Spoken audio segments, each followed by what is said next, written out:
The Broncos went to the beaches of Gulf Shores, Alabama, and were the talk of the town after going undefeated in their first 4 games of the season at the Gulf Shores Invitational.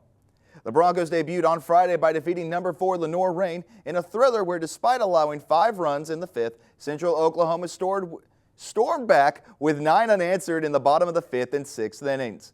Then on Saturday, the Chos only needed 6 innings to beat Spring Hill 9-1, then swiftly defeated number 6 Auburn Montgomery 4-2 despite only having 3 hits. And yesterday, UCO went into extra innings against West Florida, winning 7-6 thanks to freshman Araya Mitchell's walk-off single to put a stamp on a fantastic opening weekend.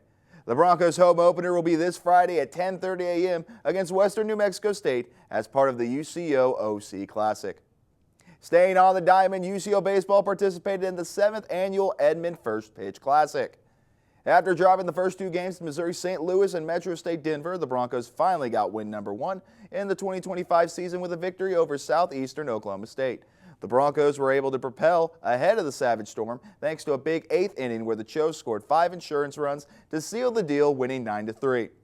The Broncos just began their final game of the First Pitch Classic against East Central at Wendell Simmons Field. Luke Underwood will have a recap of that game tomorrow.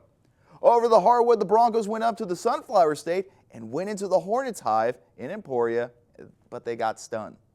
Despite Corey Allensworth scoring 16 points and Jordan Turner 16 rebounds, the Broncos women's team fell short by just 2 points after Corey Allensworth missed 3-pointer at the buzzer, falling short 60-58. The men's team was ice cold from 3-point range, shooting 4 of 22. Jacoby Seabach did have a game high of 23 points, but it was not enough as the Broncos lost 65-74 and fell to 12-9 on the season. Both teams will be in action this Thursday against Northwest Missouri State at Hamilton Fieldhouse. And now going to the NBA, possibly the biggest trade in NBA history occurred late Saturday night with Dallas Mavericks star Luka Doncic being traded to the Los Angeles Lakers in exchange for Anthony Davis. And Mavericks fans are not taking the news well.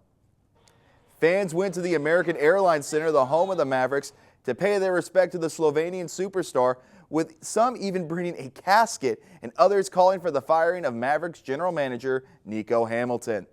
Another trade that occurred was the multi-team trade that saw San Antonio Spurs grab De'Aaron Fox and the Sacramento Kings grab Zach LaVine, while the Bulls got their 2025 pick back from the Spurs along with 3 other role players.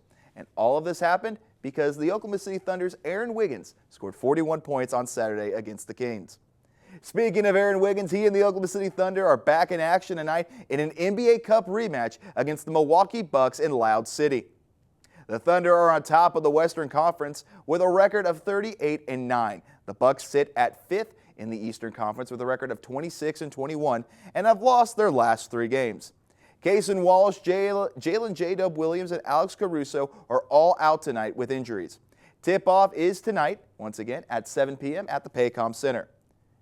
And because I'm only here for Mondays, I'm going to give you my Super Bowl prediction right now. I got the Chiefs beating the Eagles 24-21 because Patrick Mahomes is inevitable.